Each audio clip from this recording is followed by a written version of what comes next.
사랑하신 하나님 아버지, 오늘 우리가 한 주간의 삶을 마치고 이 자리에 나와서 하나님의 말씀을 듣습니다. 하나님, 지치고 힘든 한 주간이었을지라도 이 시간 하나님의 말씀을 통한 회복이 있게 하시고 그 마음 가운데 위로가 있어서 다시금 하나님의 말씀을 통하여서 한 주간 살아갈 힘을 또 얻게 하시고 또 남은 한 주간의 이틀도 하나님 안에서 잘 살아날 수 있도록 주님 도와주시옵소서.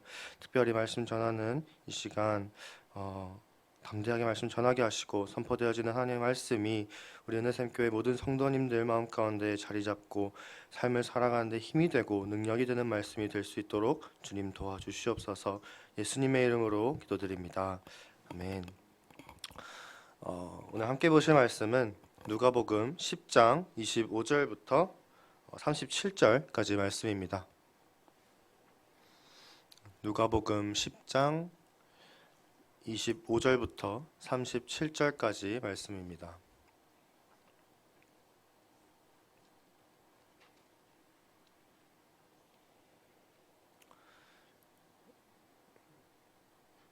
네, 다 찾으신 줄 알고 우리 저 먼저 그다음에 성도님들 한 절 이렇게 번갈아 가면서 교독하도록 하겠습니다. 제가 먼저 읽겠습니다. 어떤 율법 교사가 일어나 예수를 시험하여 이르되 선생님, 내가 무엇을 하여야 영생을 얻으리이까?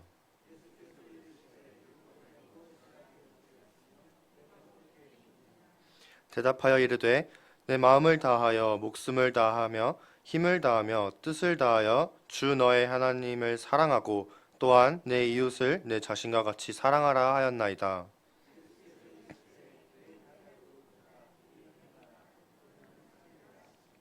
그 사람이 자기를 옳게 보이려고 예수께 여짜오되 그러면 내 이웃이 누구니이까?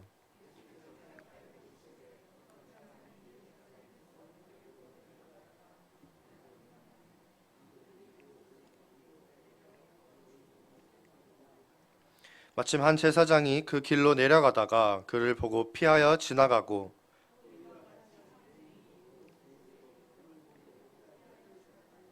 어떤 사마리아 사람은 여행하는 중 거기 이르러 그를 보고 불쌍히 여겨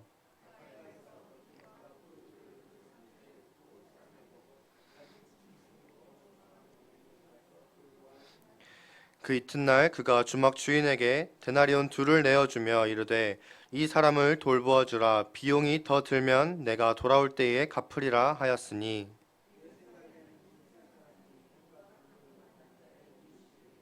함께 읽겠습니다. 이르되 자비를 베푼 자니이다. 예수께서 이르시되 가서 너도 이와 같이 하라 하시니라. 아멘.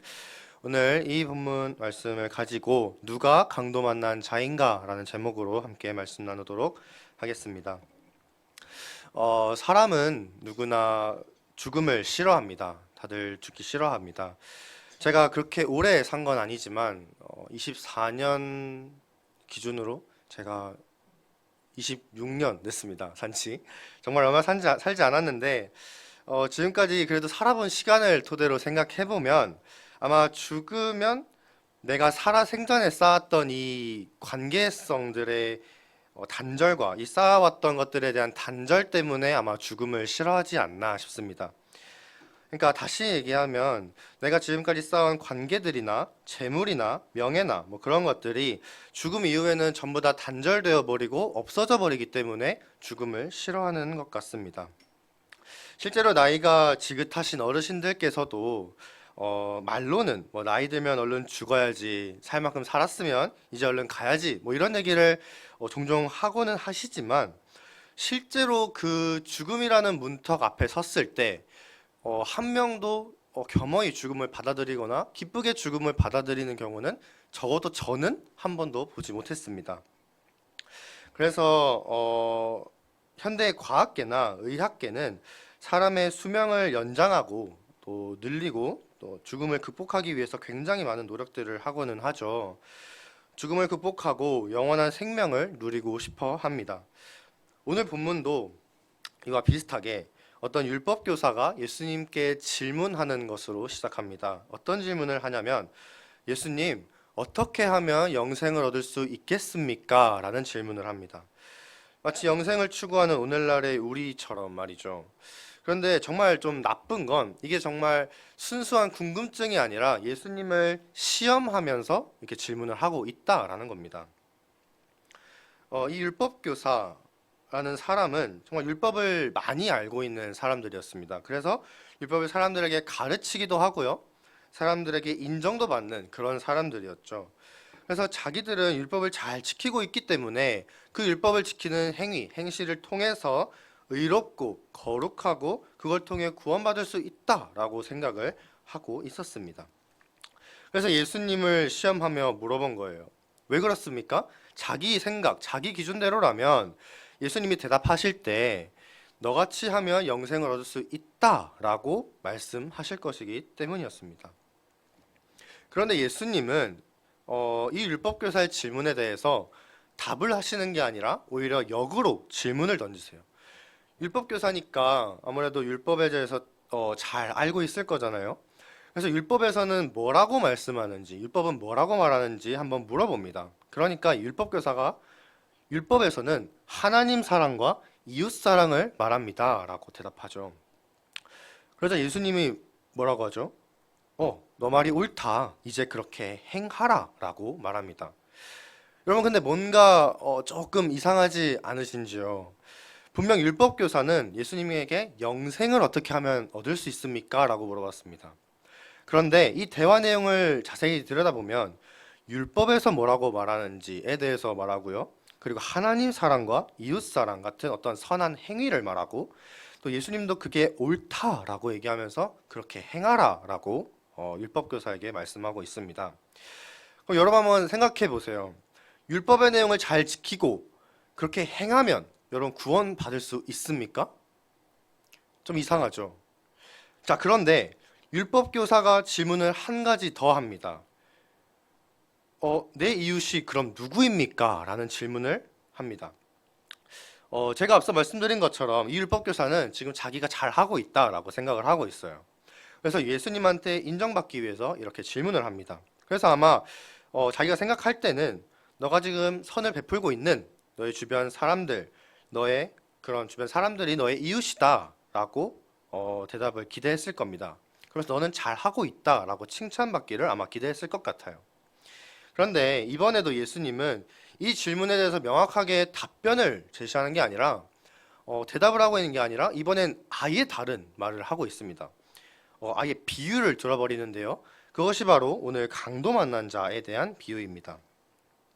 오늘 본문의 기록대로라면 이 어떤 사람이 예루살렘에서 여리고로 내려가고 있던 중에 강도를 만나게 됩니다.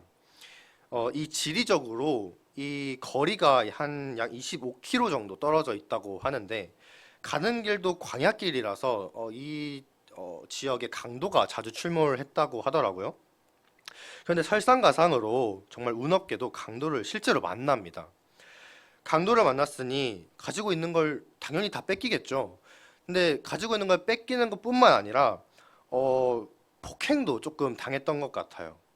그래서 죽기 직전의 상태로 이 광야길에 버려집니다. 그리고 그 사람, 이 강도 만난 자 앞을 세 사람이 지나가는데 첫 번째로는 제사장입니다.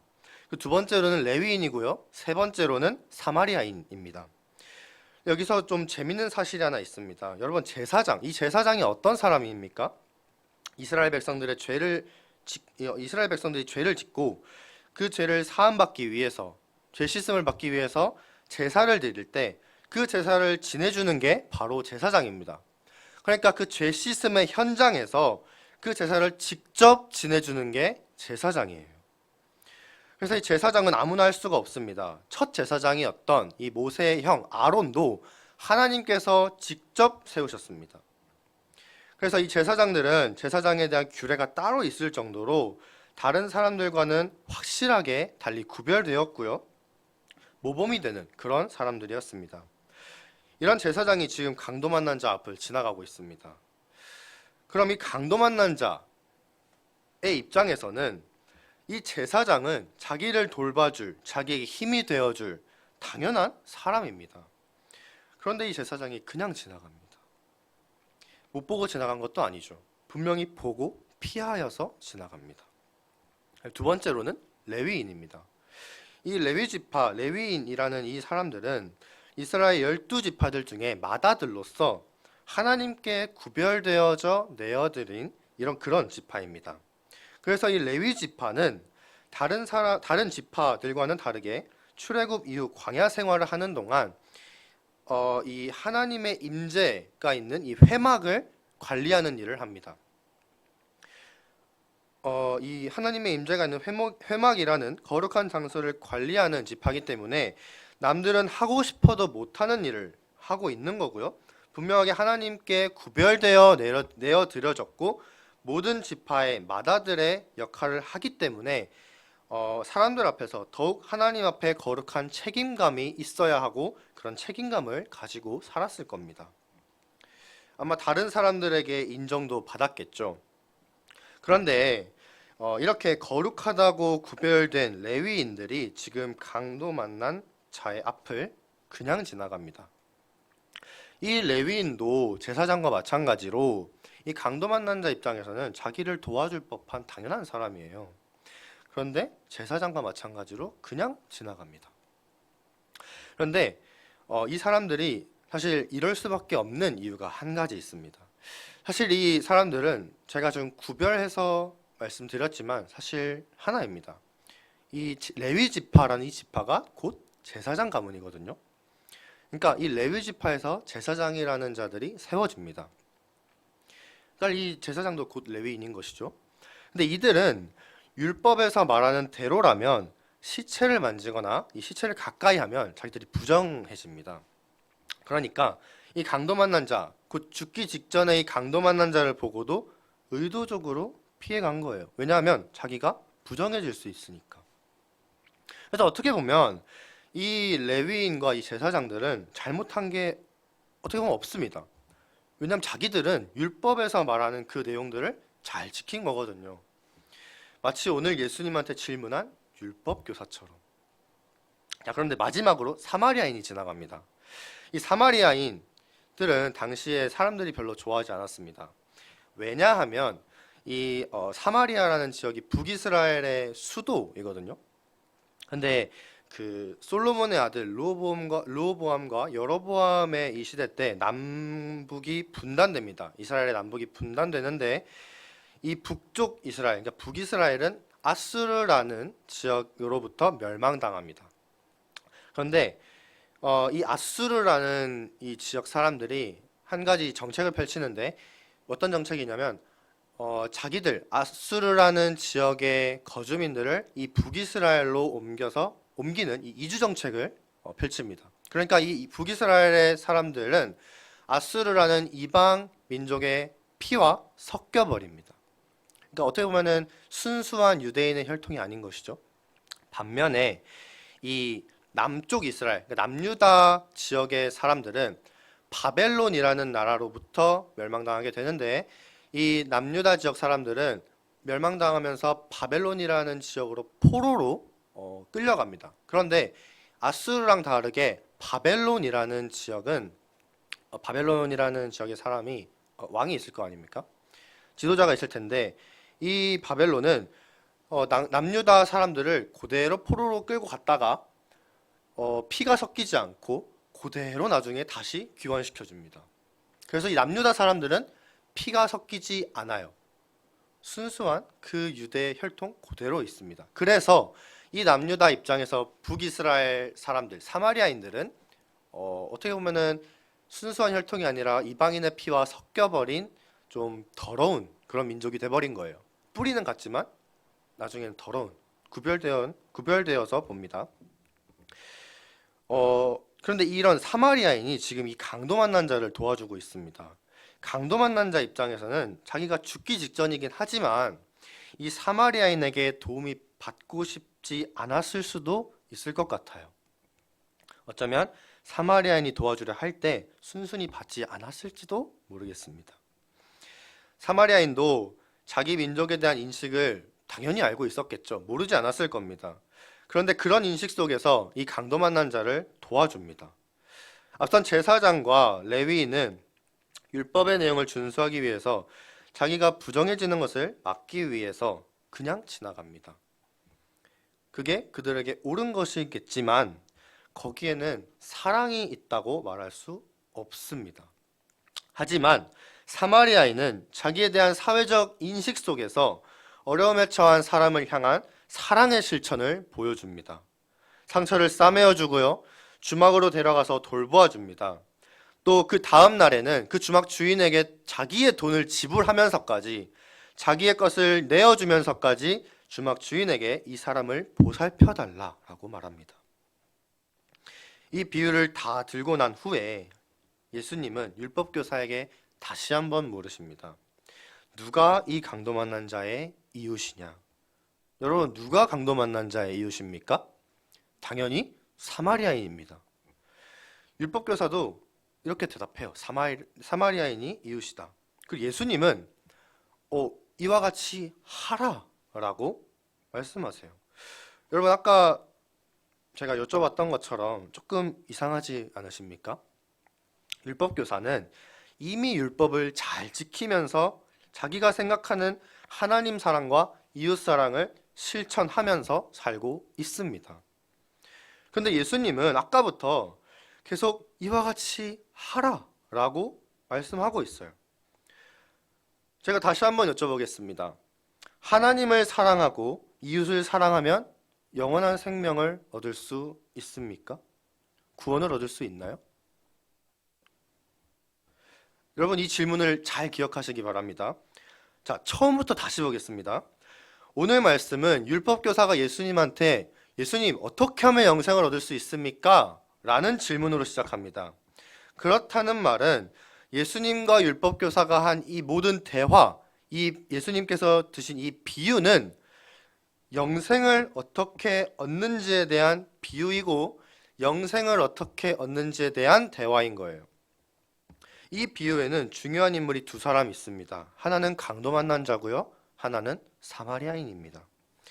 지금 강도 만난 자는 당장 죽기 직전의 상태입니다. 그리고 그 사마리아인은 이 강도 만난 자의 목숨을 구해준 사람이죠. 죽음에서 건져준 사람인 거예요. 이걸 영생의 관점, 그러니까 구원의 관점에서 보면 어떻게 됩니까? 누가 강도를 만나 죽음의 문턱 앞에 서 있죠? 누구입니까? 바로 나예요. 죄인이기 때문에 영원한 죽음이라는 지옥에 갈 수밖에 없고 영원한 생명이신 예수님을 잃어버리고 빼앗겨버린 내가 바로 강도 만난 자입니다. 그리고 그런 나를 구해준 사람, 율법에서 요구하는 실천이 아니라 사랑의 실천으로서 나에게 사마리아인과 같은 사람은 누구입니까? 예수님이죠. 우리가 볼 때 제사장과 레위인이 당연히 나에게 도움을 줄 것 같습니다. 내가 의지할 수 있고 내가 인정해주는 그것, 그게 사람이든 능력이든 사람들의 인정이든 그게 뭐든 내가 볼 때 나에게 도움을 주리라 생각하는 것들이 아마 여러분 각자 다 있으실 겁니다. 확실하게 인지하지 못하더라도 우리는 알게 모르게 그것들이 우리의 전부이고 행복하게 해주고 우리의 삶을 책임져 줄 것이라고 생각할 때가 은연중에 많습니다. 여러분, 하지만 사실은 그렇지 않죠. 그런 것들은 우리가 죽음의 문턱 앞에 섰을 때 우리에게 아무런 도움을 주지 못합니다. 우리를 그 죽음의 문턱에서 건져내 주지 못해요. 오직 딱 한 분, 예수님만이 우리의 생명을 구해줄 수 있습니다. 사마리아인이 자기에 대한 인식을 알고 있음에도 불구하고 그런 것에 개의치 않고 어떠한 이유도 조건도 없이 자기의 것을 내어주면서까지 이 사람을 도와주고 살려준 것처럼, 그런 사랑의 실천을 보여준 것처럼 예수님도 우리가 죄인이지만 자기의 목숨을 내어주면서까지 어떠한 이유도 조건도 없이 그렇게 우리를 살려주셨습니다. 여러분, 이게 오늘 말씀의 핵심입니다. 강도 만나 죽음 앞에 있는 나를 찾아오신 예수님, 그래서 나를 살려주신 예수님, 이게 여러분 오늘 말씀의 핵심입니다. 이 사실 여러분 반드시 기억하시기 바랍니다. 근데 그러면 예수님은 왜 이 율법교사에게 율법에서 말하는 대로 하라라고 말씀하셨을까? 여러분, 율법이 우리에게 왜 주어졌습니까? 율법에는 무슨 내용들이 있죠? 율법교사의 이 말대로라면 하나님 사랑, 이웃 사랑인데, 물론 이 말도 맞습니다. 근데 율법에는 이 하나님 사랑, 이웃 사랑의 내용만 있는 것은 또 아니에요. 근데 그렇다고 물론 율법교사면 틀린 것도 아니죠. 이 내용이 있긴 하니까. 자, 그런데 그렇다면 율법교사의 말대로 하나님을 사랑하고 이웃을 사랑하려고 할 때 우리는 무엇을 느끼게 될까요? 와, 나는 이제 구원받았어. 나는 이제 죄를 안 지을 수 있네? 난 이제 거룩하네? 이런 걸 여러분 느끼게 될까요? 아니죠. 여러분, 우리는요, 율법을 지키려 하면 할수록 우리의 죄성을 더욱 발견하게 됩니다. 율법의 다른 내용들을 한번 보세요. 여러분 기억하시는 게 아마 있으실 텐데, 근데 사실 뭐 구체적으로 볼 필요도 없습니다. 십계명, 여러분 십계명만 한번 봐보세요. 여러분 십계명에 있는 내용들 중에 단 한 가지라도, 여러분 정말 단 한 가지라도 완전하고 완벽하고 온전하게 여러분 지킬 수 있으십니까? 아니면 지키려고 하려고는 한번 해보십니까? 아마 떳떳하게 나는 그렇다라고 말할 수 있는 사람 아마 없으실 겁니다. 그러니까 율법은 우리가 율법을 지키려 하면 할수록 더욱더 우리의 죄인됨, 죄성, 연약함 이런 것들만 발견하게 되는 거예요.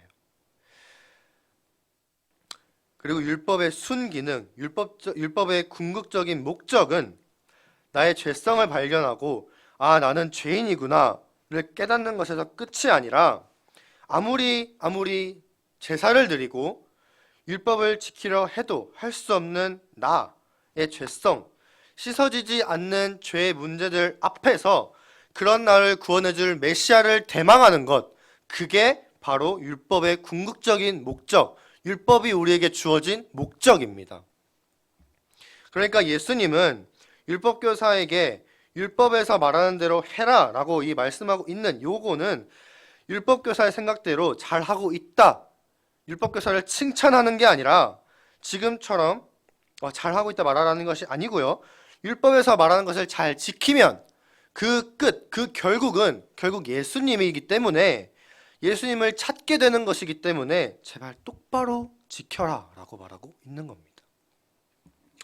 사랑하는 은혜샘교회 성도 여러분, 우리는 이 본문을 읽을 때 자주 생각보다 자연스럽게 이 강도 만난 자를 도와준 사마리아인에게 우리를 대입시키고는 합니다. 그래서 사마리아인과 같이 사는 이 어떤 사랑의 실천을 교훈 삼기도 하는데요. 물론 이것도 매우 중요합니다. 우리 그리스도인들의 삶은 이런 사랑의 실천이 필요합니다. 하지만 율법교사의 질문으로 시작된 이 영생의 관점에서 본문을 제대로 본다면 강도 만난 자는 바로 우리고요. 이 강도 만난 자를 도와준 사마리아인은 바로 예수님입니다. 자기의 목숨을 내어주면서까지 살려주신 바로 예수님이 이 사마리아인인 것이죠. 그렇다면 당장 죽기 직전에 우리가 어떻게 예수님을 안 바라볼 수가 있겠습니까? 죽기 직전이라고 내가 폭행을 당해서 피가 철철 나고 내 눈이 가려지고, 죽기 직전이라고 모든 것을 포기하고 정말 그대로 죽으실 겁니까? 아니죠. 더욱더 나를 살려줄 그 사람을 붙잡아야죠. 날 살려줄 그 사람을 붙잡고 날 살려달라라고 애원해야죠. 그런데 우리가 왜 자연스럽게 사마리아인에게 우리를 대입시키는 줄 아세요? 우리가 강도 만난 자라고 잘 인식하지 못합니다. 왜요? 스스로 의롭다라고 여길 때가 많거든요. 우리 중에 솔직하게 누가 나는 죄인이다, 나는 구원자가 필요한 사람이다 라고 생각하면서 살아가십니까? 정말 떳떳하게 나는 그렇게 생각하면서 살아간다 라고 말할 수 있는 사람 아마 없으실 겁니다. 하지만 우리는 분명하게 강도 만난 자이고 죄인이고 구원자, 우리를 살려줄 사람이 필요한 존재들입니다. 여러분, 이 사실을 확실하게 기억하고 받아들이십시오. 죄인이라는 이것, 우리는 강도 만난 자다, 이게 바로 우리의 현 주소입니다.